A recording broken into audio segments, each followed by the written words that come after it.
Hi friends, ఎలా ఉన్నారు? నేనైతే చాలా బాగున్నాను.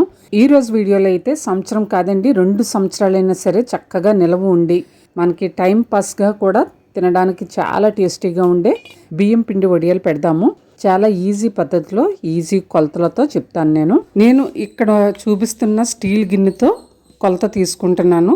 1 గిన్నె పిండి 9 గిన్నెల నీళ్లు తీసుకోవాలి. ఈ కొలతతో అయితే చాలా ఈజీగా మనం పెట్టేయచ్చు.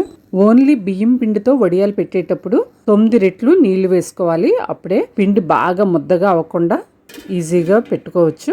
దగ్గర 7 గిన్నెల నీళ్లు వేసి పెట్టడం జరిగింది స్టవ్ పైన. ఆ నీళ్లు బాగా మరిగే లోపల మనం తీసుకున్న గిన్నెడు పిండి వేరొక పాత్రలో వేసుకొని 2 గిన్నెల నీళ్లు వేసుకొని బాగా కలుపుకోవాలి. నీళ్లు ఇలా మరుగుతున్నప్పుడు 2 చెంచాల జీలకర్ర వేసుకోవాలి. అలాగే 1 టీ కప్పు మెజర్మెంట్తో చిన్న సగ్గుబియ్యం వేసుకోవడం జరిగింది. జిగురు రావడానికి, వడియాలు విరిగిపోకుండా ఉండటానికి ఈ సగ్గుబియ్యం అనేది ఉపయోగపడతాయి. అలాగే తగినంత ఉప్పు వేసుకోవాలి. నీళ్లు బాగా మరిగిన తర్వాత మంటను తక్కువలో పెట్టుకొని నీళ్లు కలిపిన పిండిని ఇలా గరిటతో కలుపుతూ వేసుకోవాలి. పిండి వేసింది మొదలుకొని స్టవ్ ఆఫ్ చేసే వరకు, అంటే మనకు వడియాలకు పిండి రెడీ అయ్యే వరకు ఇలా గరిటతో కలుపుతూనే ఉండాలండి. లేకపోతే పిండి అనేది అడుగున మాడిపోతుంది. వడియాలు రంగు మారిపోతాయి, టేస్ట్ కూడా మారిపోతుంది.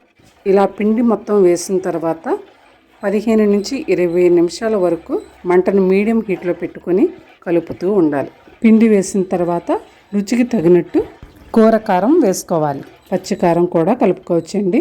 అలాగే పండుమిర్చి కానీ పచ్చిమిర్చి కానీ మన రుచికి తగినట్టు మిక్సీ జార్లో వేసుకొని కచ్చాపచ్చగా దంచుకొని ఇందులో కలుపుకోవచ్చు. మేమైతే కారం వేస్తున్నాము. ఒక్కొక్కసారి ఒకలా పెడదామని మేము అనుకున్నాము. ఈ వడియాల మిశ్రమం కొంచెం చిక్కగా అయ్యే వరకు ఉంచి స్టవ్ ఆఫ్ చేసుకొని పలుచటి తడి బట్ట మీద వేసుకోవాలి. ఈ వడియాలు ఫ్యాన్ కింద అయితే 2-3 రోజులు పడుతుందండి ఆరడానికి. అదే ఎండలో అయితే 1.5 రోజులు సరిపోతుంది.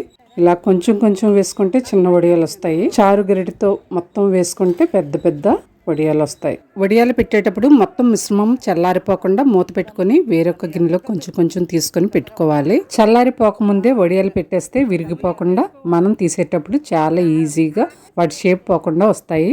ఇలా ఒక రోజంతా ఆరిన తర్వాత గుడ్డ వెనకకు తిప్పి నీళ్లు చిమ్మి వడియాలు తీస్తే చాలా ఈజీగా వచ్చేస్తాయండి. మేమైతే చిన్నప్పటి నుంచి క్లాత్ మీద పెడతాము, ప్లాస్టిక్ షీట్ మీద ఎప్పుడూ పెట్టలేదు.